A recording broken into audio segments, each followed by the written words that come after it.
తాకట్లో ఉన్న మీ బంగారాన్ని విడిపించి ఆ రోజు ఆన్లైన్ రేటుకి కొంటాం. Sharma gold company.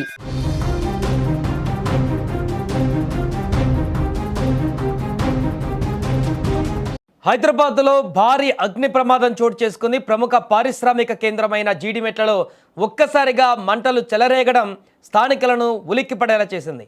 ఒక వేస్ట్ కెమికల్ గోదాంలో అకస్మాత్తుగా భారీ అగ్ని ప్రమాదం సంభవించింది.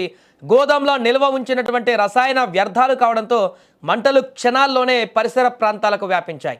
దట్టమైన నల్లటి పొగ ఆకాశమంతా కమ్ముకోవడంతో కిలోమీటర్ల దూరం వరకు ఈ ప్రమాద తీవ్రత స్పష్టంగా కనిపిస్తుంది. ఇక ప్రమాద సమాచారం అందుకున్న వెంటనే అగ్నిమాపక సిబ్బంది అప్రమత్తమయ్యారు. దాదాపు 4-5 ఫైర్ ఇంజన్లు ఘటనా స్థలానికి చేరుకొని మంటలను అదుపు చేసేందుకు తీవ్రంగా శ్రమిస్తున్నాయి. అయితే గోదాంలో ఉన్నది కెమికల్ వ్యర్థాలు కావడంతో మంటలు అంత సులభంగా తగ్గడం లేదు. నీటితో పాటు ప్రత్యేకమైన ఫోమ్ ఉపయోగించి అగ్ని కిలలను ఆర్పేందుకు సిబ్బంది ప్రయత్నిస్తున్నారు. సహాయక చర్యలలో ఎటువంటి ఆటంకం కలగకుండా పోలీసులు ఆ ప్రాంతాన్ని పూర్తిగా తమ ఆధీనంలోకి తీసుకున్నారు. మరోపక్క అగ్ని ప్రమాదం జరిగినటువంటి గోదాం పారిశ్రామిక వాడలో ఉన్నప్పటికీ సమీపంలోనే జనావాసాలు కూడా ఉండడంతో స్థానికులు తీవ్ర భయాందోళనకు గురవుతున్నారు. రసాయనాలు కాలుతుండడంతో వెలువడుతున్నటువంటి ఘాటైన వాసన వల్ల ఊపిరి పీల్చుకోవడం ఇప్పుడు అక్కడ ఉన్నటువంటి వారందరూ కూడా కష్టంగా మారిందని పలువురు వాపోతున్నారు. విషవాయువులు వ్యాపిస్తాయోమనన్న భయంతో చాలామంది ఇళ్లను వదిలే సురక్షిత ప్రాంతాలకు పరుగులు తీస్తున్నారు. ఎగిసి పడుతున్న మంటలను చూసి స్థానికులు కూడా భయాందోళన వ్యక్తం చేస్తున్నారు. ప్రస్తుతానికి మంటలను అదుపు చేయడమే లక్ష్యంగా యంత్రాంగం పనిచేస్తుంది. అయితే ఈ ప్రమాదం షార్ట్ సర్క్యూట్ వల్ల జరిగిందా లేక కెమికల్స్ మధ్య జరిగిన రియాక్షన్ వల్ల పుట్టిన వేడి కారణంగా జరిగిందా అనే కోణంలో ఇప్పుడు అధికారులు విచారణ ప్రారంభించారు. ప్రమాద సమయంలో గోదాంలో ఎంతమంది కార్మికులు ఉన్నారనే విషయంపైన కూడా ఆరా తీస్తున్నారు.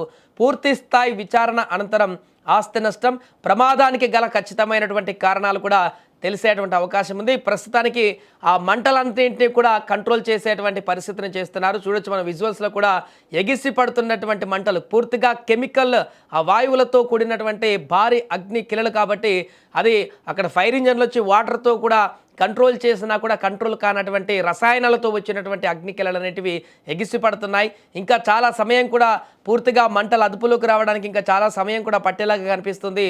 పూర్తిగా అందుకే వాటర్తో పాటుగా కొన్ని రసాయనాల ఫోమ్తో కూడా ఆ మంటలను అదుపు చేసేందుకు ఇప్పుడు అక్కడ అగ్నిమాపక సిబ్బంది నిరంతరం శ్రమిస్తున్నటువంటి పరిస్థితి కనపడుతుంది. ఏదేమైనా కూడా పూర్తిగా మంటలంతా కూడా అదుపులోకి వచ్చి ఆ పరిసరాల్లో ఉన్నటువంటి జనావాసాలకు ఊపిరి పీల్చుకున్నటువంటి విధంగా పరిణామాలు రావాలంటూ కూడా వారు ఆశాభావాన్ని వ్యక్తం చేస్తున్నారు. తీవ్ర భయాందోళన కూడా వ్యక్తం చేస్తున్నారు. ఎందుకంటే అది నార్మల్గా వచ్చినటువంటి అగ్ని ప్రమాదం కాదు, కెమికల్స్ కాబట్టి ఆ కెమికల్ నుంచి వచ్చినటువంటి అగ్ని కిలలు కాబట్టి వాటిని చూస్తేనే అక్కడ ఉన్న వారందరూ కూడా భయాందోళన కలిగేటువంటి పరిస్థితి ఏర్పడింది. అది పూర్తిగా దహించి వేస్తుంది కనిపించిన పక్కన అన్ని వాతావరణాలని కూడా. కాబట్టి త్వరగా ఈ యొక్క అగ్నికిలలన్నింటినీ కూడా అగ్నిమాపక సిబ్బంది ఆర్పేటువంటి ప్రయత్నం చేస్తున్నారు.